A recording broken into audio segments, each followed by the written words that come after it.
Hello and welcome to NCERT camp. इस video में हम लोग देखेंगे सीबीएसई क्लास 12 पॉलिटिकल साइंस की चैप्टर इंटरनेशनल ऑर्गेनाइजेशन की एमसीक्यू।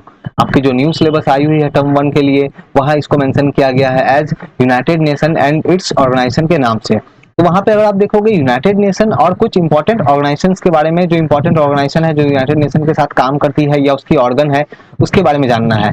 जैसे डब्ल्यूएचओ है, यूनिसेफ है, यूनेस्को है। तो यहाँ पे इस वीडियो में हम लोग उनके बारे में जानेंगे। आगे बढ़ने से पहले मैं आपसे रिक्वेस्ट करूंगा कि अगर आपने अभी तक चैनल को सब्सक्राइब नहीं किया है तो आप काइंडली चैनल को सब्सक्राइब करें, और अगर आपकी कोई भी डाउट या इंक्वायरी अगर है तो आप मेरे टेलीग्राम के ग्रुप में आप जुड़ के वहां से मुझसे आप वो पूछ सकते हो। आगे बढ़ते हैं। Question number 91। Now what is the full form of UNESCO? UNESCO की फुल फॉर्म क्या है? तो यूनेस्को की फुल फॉर्म देखते हैं यहाँ, United Nation educational scientific and cultural organisation.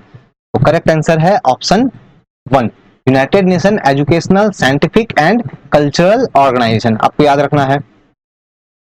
Next, when UNESCO was established, तो यूनेस्को की इस्टेब्लिशमेंट कब हुई थी, कब कौन से ईयर में यूनेस्को को इस्टेब्लिश किया गया था? तो ऑप्शन यहाँ पे देखो, 1946 में किया गया था, तो ये तो होगा नहीं, ये भी होगा नहीं। 1946 में 4 नवंबर को किया गया था, ऑप्शन सी 3। तो 4 नवंबर 1946।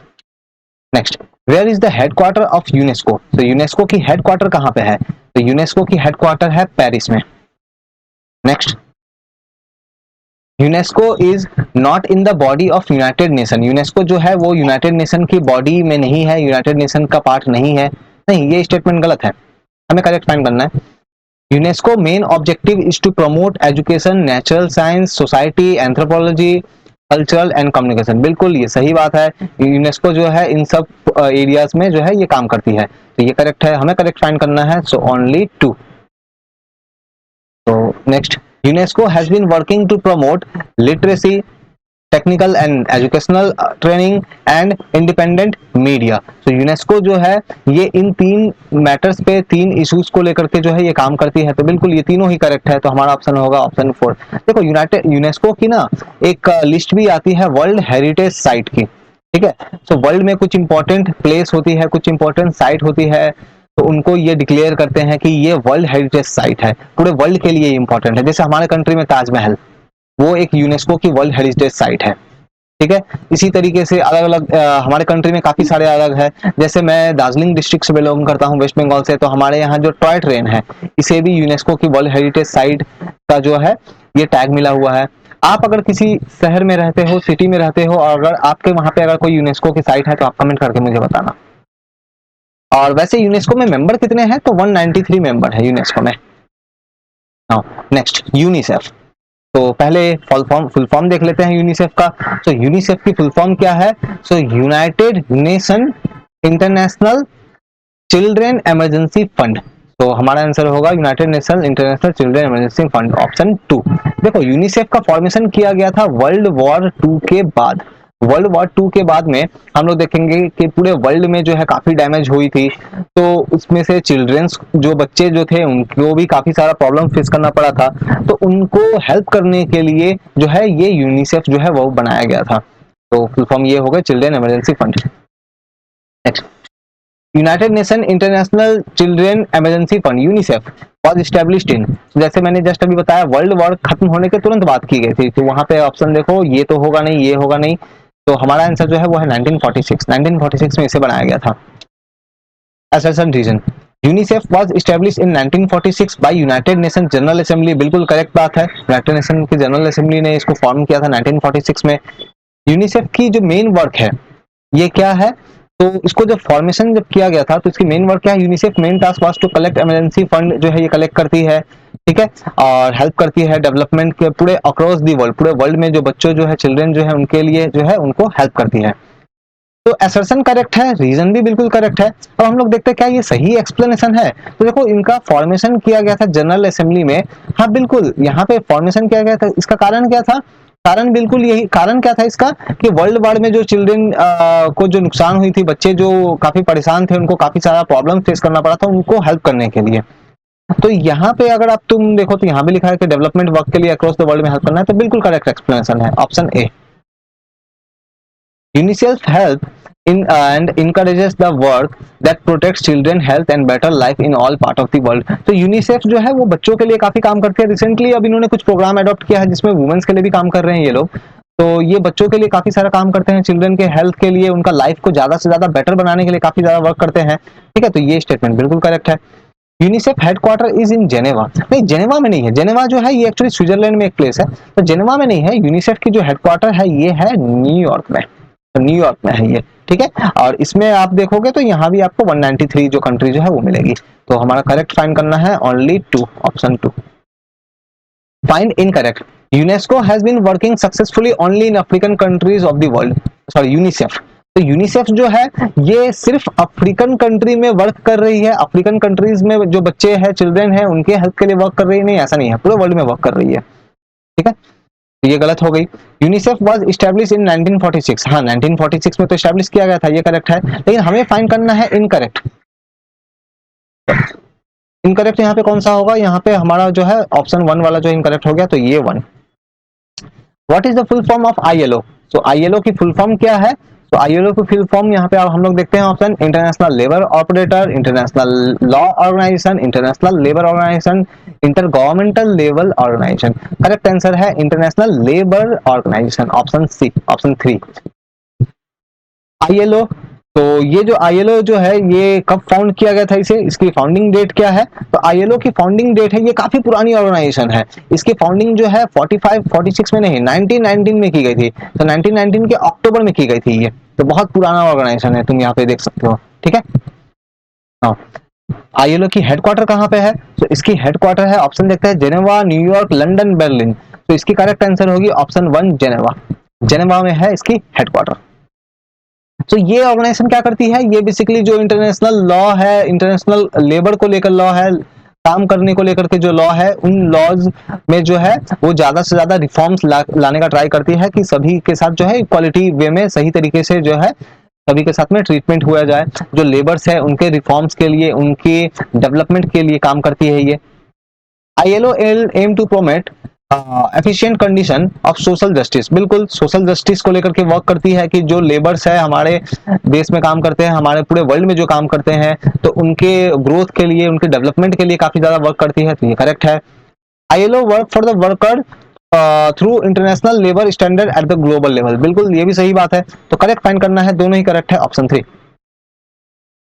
फाइंड इनकरेक्ट, इनकरेक्ट फाइंड करना है, यूएसएसआर जो बाद में रशिया का एक, रशिया जो उसका सक्सेसर है, has used maximum times the veto power. आपको पता है कि यूनाइटेड नेशन की सिक्योरिटी काउंसिल में जो परमानेंट मेंबर है, जो 5 परमानेंट मेंबर है, उनके पास है एक पावर जिसको बोलते हैं वीटो पावर।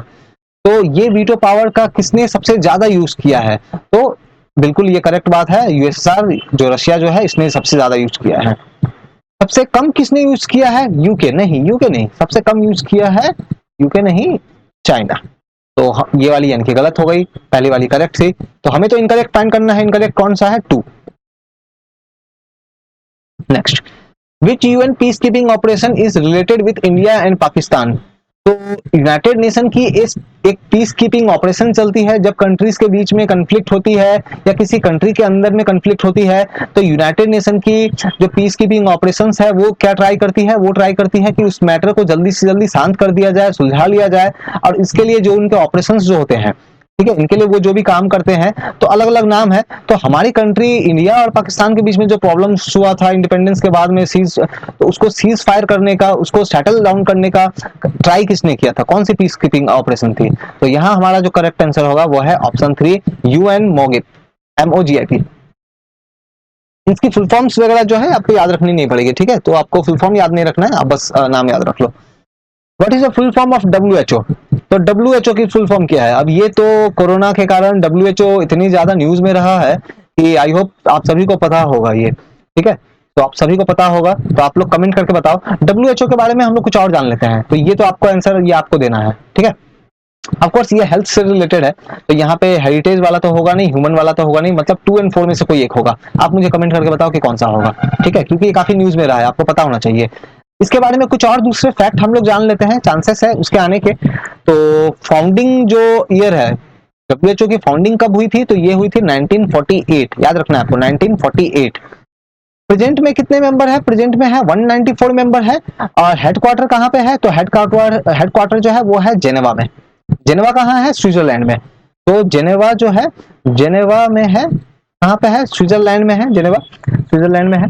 जेनेवा में वर्ल्ड के काफी सारे ऑर्गेनाइजेशंस की हेडक्वार्टर है, ठीक है।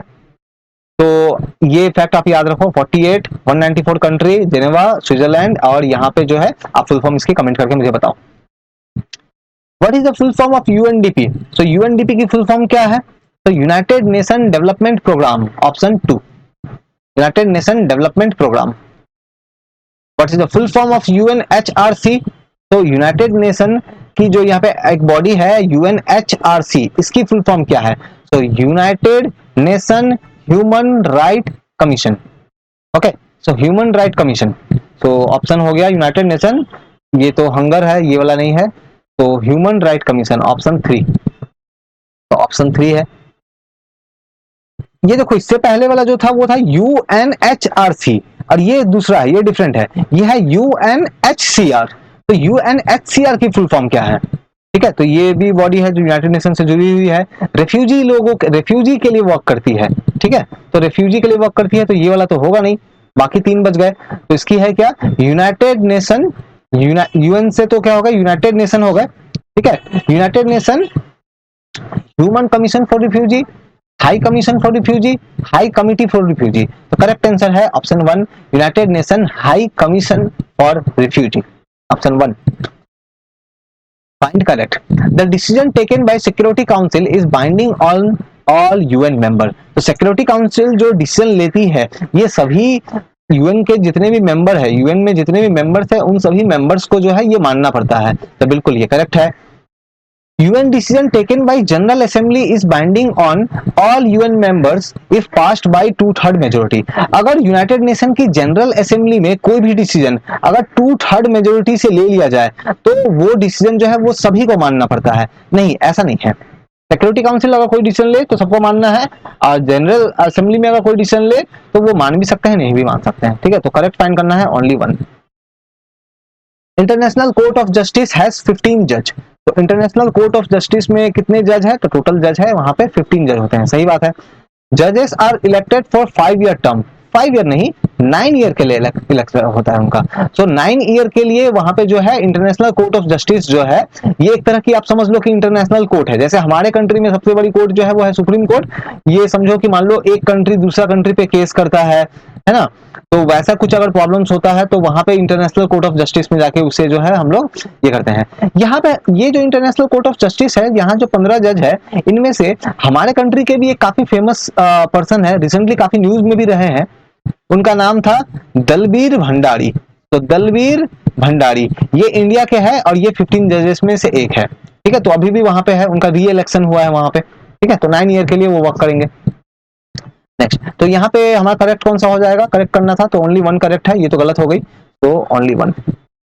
International court of justice is based in, तो ये आखिर है कहाँ? ये जो इंटरनेशनल कोर्ट ऑफ जस्टिस है, इसकी हेडक्वार्टर वगैरह ये सब ये वर्किंग होती कहाँ पे है? तो ये है ऑप्शन ए, दी हेग में।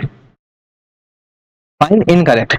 The judges in International Court of Justice are selected only by absolute majority of Security Council only। तो Security Council जो है सिर्फ यही फैसला लेती है कि इंटरनेशनल कोर्ट ऑफ जस्टिस में कौन जज होंगे, सिर्फ ये सिक्योरिटी काउंसिल के जो मेंबर्स है वो लोग फैसला लेते हैं। नहीं, ऐसा बात नहीं है। सिक्योरिटी काउंसिल जो है वो लेते हैं और उसके साथ जनरल असेंबली जो है वो भी लेती है, तो दोनों मिलकर लेते हैं। तो member countries of General Assembly do not play any role in election of the judge of International Court of Justice। तो जो जनरल असेंबली के कंट्रीज जो है, जनरल असेंबली में जो कंट्री है, वो लोग अपना कोई भी रोल प्ले नहीं करते हैं इंटरनेशनल कोर्ट ऑफ जस्टिस में जजेस को फाइंड करने को लेकर के, उनकी इलेक्शन को लेकर के। तो ये स्टेटमेंट भी गलत हो गई, तो दोनों ही गलत है, हमें तो इनकरेक्ट फाइंड करना है, तो दोनों ही इनकरेक्ट है, यानी कि हमारा होगा 3, option 3। Find correct. UN secretariat is headed by secretary general. So United nation में बहुत सारी बॉडीज है, जनरल असेंबली है, वहां पे सिक्योरिटी काउंसिल है, वहां पे इकोनॉमिक एंड सोशल काउंसिल है, ट्रस्टीशिप काउंसिल जो थी बंद कर दी गई, उसी तरह से एक है यूएन सेक्रेटरीट। तो इनको हेड कौन करते हैं? इनको हेड करते हैं सेक्रेटरी जनरल, बिल्कुल ट्रू है ये। Secretary general is appointed by general assembly on recommendation of security council. तो सिक्योरिटी काउंसिल सेक्रेटरी जनरल की जो अपॉइंटमेंट होती है ये होती है जनरल असेंबली करती है, लेकिन इसको रिकमेंड कौन करते हैं, उनका नाम को रिकमेंड कौन करते हैं, तो वो रिकमेंड करते हैं सिक्योरिटी काउंसिल। तो सिक्योरिटी काउंसिल जो है ये पहले कुछ लोगों के नाम को रिकमेंड करते हैं और फिर उसके नाम पे वोटिंग वगैरह हो करके वहां पे जो है जनरल असेंबली में सेक्रेटरी जनरल को चुना जाता है। तो ये वाली तो स्टेटमेंट करेक्ट है, दोनों ही करेक्ट है, तो हमारा होगा 3 both. Find correct. UN economic and social council has 54 seat. तो यूएन की एक बॉडी है ये, तो UN economic and social council में टोटल 54 सीट है, मतलब 54 कंट्री वहां पे जाकर बैठते हैं, तो बिल्कुल करेक्ट है ये। Its member are elected by security council. तो इसके जो मेंबर्स होते हैं UN economic and social council में जो मेंबर्स होते हैं 54 जो मेंबर्स होते हैं, इनको इलेक्ट कौन करता है, तो सिक्योरिटी काउंसिल नहीं, सिक्योरिटी काउंसिल नहीं, जनरल असेंबली करते हैं इसे, ठीक है। तो ये वाली तो गलत हो गई, तो करेक्ट फाइंड करना है only 1। Find correct. UN economic and social council has membership of 2 year. तो देखो जब कोई कंट्री अगर UN economic and social council में जब मेंबर बनता है तो वो मेंबर टोटल 2 ईयर नहीं, टोटल 3 ईयर के लिए बनता है, तो ये वाली तो गलत हो गई, 3 ईयर होनी चाहिए थी। और ये कंट्री का सिलेक्शन किस बेसिस पे होता है, तो सिलेक्शन होता है ज्योग्राफिकल बेसिस पे। तो ज्योग्राफिकल बेसिस का मतलब मान लो अफ्रीका से फिक्स है कि अफ्रीका से मान लो 10 कंट्री आएंगे, एशिया से मान लो फिक्स है कि 15 कंट्री आएंगे, यूरोप से, वेस्टर्न यूरोप से मान लो फिक्स है कि इतने कंट्री आएंगे। तो ये नंबर जो है ना फिक्स है कि अफ्रीका से कितना आना है, यूरोप से कितना आएगा, अमेरिका से कितना आएगा, ये फिक्स है। तो ज्योग्राफिकल रिप्रेजेंटेशन के बेसिस पे इनका इलेक्शन होता है, तो ये तो करेक्ट है। ऊपर वाली गलत हो गई, यहाँ 2 नहीं 3 होनी चाहिए थी, तो हमें करेक्ट फाइंड करना है only 2। USA contribution in UN budget is how much % of total. ये 2019 का डेटा है आपके जो बुक में जो गिवन होगी। तो यूनाइटेड नेशन की वर्किंग के लिए काफी सारा पैसा लगता है, तो वो जो पैसा सभी कंट्री वो पैसा देते हैं, तो उस टोटल जो अमाउंट है उसमें से लगभग 22% अमाउंट जो है वो अकेला सिर्फ अमेरिका देता है। इसीलिए तो अमेरिका जो है वो काफी ज्यादा डोमिनेट एक तरह से करता है यूएन को, है ना, काफी ज्यादा उसका इन्फ्लुएंस नजर आता है वहां। तो 22% जो है ये आंसर होगा। USA contribution in UN budget is highest of all countries. तो यूएन में सबसे ज्यादा कंट्रीब्यूशन कौन सी कंट्री देती है, तो वो यूएसए देती है, बिल्कुल करेक्ट है ये। Russia provides the least contribution in UN budget among the permanent security members. तो सिक्योरिटी मेंबर में टोटल 5 कंट्री है, कौन कौन से है, यूएसए है, रशिया है, फ्रांस है, ब्रिटेन है, यूके है और चाइना है। सबसे ज्यादा पेमेंट कौन करता है, यूएसए। और इन 5 कंट्री में सबसे कम पेमेंट कौन करता है यूएन को, वो है रशिया। कहां गया, ये रहा। तो मिनिमम पेमेंट जो है वो रशिया करता है। मिनिमम पेमेंट कहां, जनरल असेंबली में नहीं, minimum payment permanent security member जो है इनके बीच में मिनिमम पेमेंट, ठीक है। तो ये वाली भी करेक्ट हो गई। तो हमें तो इनकरेक्ट फाइंड करना है, तो दोनों ही यहाँ करेक्ट है, तो इनकरेक्ट कोई है, कोई भी इनकरेक्ट नहीं है, तो option 4। The humanitarian crisis developed in Darfur, it belong to which country? तो देखो ये डार्फुर नाम की एक प्लेस है, एक रीजन है, तो यहाँ पे काफी सारा यहाँ पे ह्यूमैनिटेरियन क्राइसिस हुई थी, लोगों को, नॉर्मल सिविलियंस को काफी ज्यादा प्रॉब्लम फेस करना पड़ा था। तो बेसिकली अब वहां पे यूनाइटेड नेशन ने अपना रोल प्ले किया था। तो बेसिकली ये जो रीजन है, ये जो डार्फुर रीजन है, ये आखिर बिलोंग कहां से करता है, कौन से कंट्री से बिलोंग करता है, Sudan, Pakistan, Peru, Congo. Correct answer है यहाँ पे ऑप्शन 1 सुदान। आगे बढ़ने से पहले मैं आपसे रिक्वेस्ट करूंगा कि आप काइंडली इस चैनल को सब्सक्राइब करें, और अगर आपकी कोई भी डाउट है तो आप टेलीग्राम पे आके मुझसे जुड़ सकते हैं। वहां मैं अपनी पीडीएफ जो है मैं अपनी पीडीएफ शेयर करता हूं। इसके अलावा वहां पे मैं जो है वो क्विज प्ले करता हूं, वहां पे मैं लाइव क्लासेस लेता हूं, डाउट की डिस्कशंस होती है, तो काफी कुछ है, आप वहां पे जुड़ के मुझसे पूछ सकते हैं। तो इस वीडियो को हम लोग यही एंड करते हैं। ये हमारा पार्ट 4 था, इसके बाद मैं पार्ट 5 लेके मैं जल्दी ही आऊंगा आपके पास। Thank you.